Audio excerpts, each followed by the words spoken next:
ROs का case था, level playing field का केस था, वो सारे के सारे केसेस, उनके फैसले हमारे खिलाफ आए और हम जो समझते हैं वो फैसले गैर आइनी और गैर कानूनी थे। अभी जो 8 फरवरी वाला केस है, जो पाकिस्तान की तारीख का सबसे बड़ी धांधली हुई है, जिसके नतीजे में 2/3 मेजॉरिटी मिली थी 8 फरवरी को इमरान खान को और तहरीक इंसाफ को, हमारा वो केस पड़ा हुआ है चीफ जस्टिस काजी फैसल साहब के पास 4-5 महीने से। और लास्ट जो रिजर्व सीट्स वाला केस था, हमारी बहन कमल शौजब यहाँ खड़ी हैं, हमारी बहन सिमाबिया यहाँ खड़ी हैं, ऑनरेबल जस्टिस अतर मिनल्ला साहब ने उसमें फुल कोर्ट में ये कहा कि हमारा 8 फरवरी वाला केस साथ लगाया जाए मखसूस खवातीन वाली रिजर्व सीट्स के ऊपर, लेकिन वो अभी तक नहीं लगा। उसके बाद आप ये देखिए कि हमारा जो मेन हमारी जो शिकायत है कि इस इलेक्शन में जो धांधली का जिम्मेदार है वो इलेक्शन कमीशन है। और इलेक्शन कमीशन क्या कह रहा है? इलेक्शन कमीशन चैलेंज कर रहा है चीफ जस्टिस हाई कोर्ट को। वो कह रहा है हम नहीं मानते, जो नाम आपने दिए हैं हम उनको ओन नहीं करते। और उन्होंने chief justice Lahore high court के भेजे हुए 4 नाम उन्होंने रिजेक्ट कर दिए। इसका मतलब है कि इलेक्शन कमीशन जो है वो अदलिया से बड़ा इदारा है, अदलिया से वो उसको सुपरसीड कर रहा है। सो हमारा मौक़िफ़ बड़ा आइनी और आइनी और कानूनी है। और जब एक पार्टी को, जो हम फिर कह रहे हैं कि इस वक्त 25 करोड़ का केस है, ये कौम की अमानत है, ये वोट इमरान खान को दिया और उनके सिपाहियों को दिया है, हम उसके लिए हमारा फ़र्ज़ बनता है कि खून के आखिरी कतरे तक हम उसकी हिफाजत के लिए सुप्रीम कोर्ट आए और जहाँ जहाँ जाना पड़े जाएँ। आपको याद होगा कि लास्ट डेट पर हमारे तमाम MNAs MPAs ने कुरान पाक पे आपके सामने हल्फ दिया था कि हम लोग फॉर्म 45 के मुताबिक जीते हुए हैं। आज हो क्या रहा है? उनसे फॉर्म 45 मांगे जाते हैं, वो बजाय इसके, कमल शौजब मेरी बहन है, मेरा बहावलपुर हमारा इकट्ठा बेंच है, कल वहाँ पे केस था, उन्होंने फॉर्म 45 पेश करने की बजाय भाग गए और जज साहब ने उनको 20,000 रुपये जुर्माना किया। ये सिर्फ और सिर्फ लिंगर ऑन करने के लिए, ताकि केसेस की वहाँ पे समाप्त ना हो सके। 180 दिन के अंदर फैसला होना था। आज आप देख लीजिए कि 8 फरवरी का इलेक्शन हुआ है, अभी तक उसकी समाप्त नहीं हुई। सो हमने चीफ जस्टिस साहब का, मेरी 3 डिमांड्स हैं जो नेक्स्ट डेट ऑफ हियरिंग पे हम करेंगे। एक तो ये पब्लिक इंपॉर्टेंस का केस, इससे बड़ा और क्या हो सकता है, जिसमें 25 करोड़ आवाम का इंटरेस्ट है कि इस केस को लाइव दिखाया जाए, नंबर 1।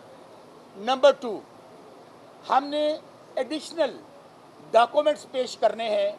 जो आपको याद होगा कि UNO की जो रिपोर्ट आई है, जिसमें उन्होंने वाज़े तौर पे कहा है कि इस जो पाकिस्तान के अंदर इलेक्शन में हुआ, फाफन की रिपोर्ट है, पतन की रिपोर्ट है, और सबसे बढ़कर आप देखिए कि हाउस ऑफ कांग्रेस, उन्होंने 98% हाउस ऑफ कांग्रेस ने ये कहा है, जिसके अंदर डेमोक्रेट, रिपब्लिकन के ये इलेक्शन पे सीरियस डाउट्स हैं। उसके लिए हम दरख्वास्त पेश करेंगे और नेक्स्ट टाइम हमें उम्मीद है कि वहाँ पर फुल कोर्ट बनेगा और चीफ जस्टिस काजी फैसल साहब उसका खुद हिस्सा नहीं होंगे। अब मैं न्याजुल नैज साहब से रिक्वेस्ट करूँगा वो बात करें। बिस्मिल्लाहिर्रहमानिर्रहीम। आज मेरे इस मीडिया के कैमरे के हवाले से apex judiciary supreme court of Pakistan के जजेस से इस्तदा है कि पाकिस्तान को बचा लो, 25 करोड़ आवाम को बचा लो। और वो 25 करोड़ आवाम जिन्होंने 8 फरवरी को बाहर निकल कर वोट दिया और अपनी राय का इजहार किया, और आईन भी कहता है कि उनकी राय मुकद्दम है। आज चीफ जस्टिस साहब ने उठते हुए यह कहा कि न्याजी साहब को डेकोरम बताएं। मैं बिल्कुल, मेरी 33 ईयर्स एक्सपीरियंस है वकालत के प्रोफेशन से, और मेरा ख्याल है कि चीफ जस्टिस ऑफ पाकिस्तान और जो बेंच मौजूद था और जितने जजेस सुप्रीम कोर्ट ऑफ पाकिस्तान में बैठे हैं, मेरा ज़ाती कोई एजेंडा नहीं है। मेरा एक ही एजेंडा है कि पाकिस्तान में रूल ऑफ लॉ, आइन की बालादस्ती और कानून की हुक्मरानी। और मैं ये बता देना चाहता हूँ कि आइन की बालादस्ती और कानून की हुक्मरानी पे कोई कंप्रोमाइज़ नहीं होगा। अगर आइन की बालादस्ती और कानून की हुक्मरानी को रोका गया तो मेरे साथ इश्तियाक साहब खड़े हैं, पूरे पाकिस्तान से वकला आइन को बचाने के लिए और कानून की हुक्मरानी को बचाने के लिए खड़े हो जाएंगे। मैं आपको बता देना चाहता हूँ कि हमारी ज़ाती एफिलेशन को भूल जाएं। कि कोई हमारी पॉलिटिकल पार्टी से एफिलेशन है। पहली एफिलेशन है कि हमने पाकिस्तान के अदारों को बचाना है, हमने पाकिस्तान को बचाना है। हम इस रियासत के मुहाफिज हैं, हमें डेकोरम भी आता है, क्योंकि हम कहते हैं कि आज़ाद अदलिया पे कोई हर्फ ना आए। चीफ जस्टिस साहब, हम आपको और आपकी अदलिया को बचाने के लिए खड़े हैं। हम चाहते हैं कि जिस तरीके से ईसीपी ने एक ख़त लिखा और उस चीफ जस्टिस को कहा कि आप पैनल दें और जजेस भी हम चूज़ करेंगे, ये वो ईसीपी है जिसने 8 फरवरी को आम लोगों का मैंडेट छीन कर 50-50 हज़ार पे हमारे एमएनए, हमारे नहीं इस मुल्क के, जिनको लोगों ने वोट दिया है, उन लोगों की राय के ऊपर, उस मैंडेट के ऊपर डाका मारा गया है। उस डाके को बचाते बचाते 8 फरवरी से आज देखें जुलाई का महीना आ गया है, हम कोई कानून को हाथ में नहीं ले रहे। हम ये चाह रहे हैं कि आइन की बालादस्ती और कानून की हुक्मरानी। दूसरी बात ये थी कि मेरा कायद इमरान खान जो रूल ऑफ लॉ की बात करता है, जो आइन की बालादस्ती और कानून की हुक्मरानी की बात करता है, मैं इस वजह से उसके साथ खड़ा हूँ। उसने ये कहा है कि रिज़र्व सीट का मसला हो, 8 फरवरी का मसला हो, पाकिस्तान को बचा लो। पाकिस्तान की आवाम ने जिसको वोट दिया है, आप एक सच को छुपाते छुपाते हज़ारों झूठ भी बोलेंगे तो आप उस सच को नहीं छुपा सकेंगे, और सच नहीं छुप रहा। सच उठेगा और सच अपनी ताकत से उठ रहा है पूरे पाकिस्तान में।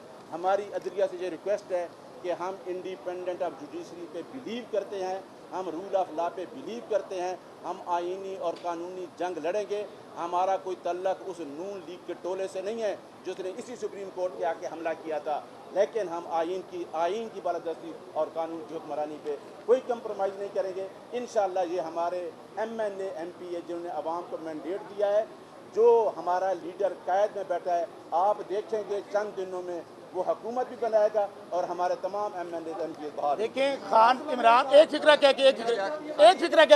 फिक्रा इमरान खान साहब ने जो बात कही है कि मुझे सिर्फ पाकिस्तान में रूल ऑफ लॉ चाहिए, आइन की हुक्मरानी चाहिए, और दूसरी बात जो हमने कहना भूल गया था, लियाकत चट्ठा कमिश्नर रावलपिंडी, आपको याद होगा कि उसका एक बयान आया और उसने नाम लेकर कहा कि चीफ जस्टिस काजी फायज़ ईसा और चीफ इलेक्शन कमिश्नर मेरे साथ जिम्मेदार हैं जो कुछ इलेक्शन में हुआ है।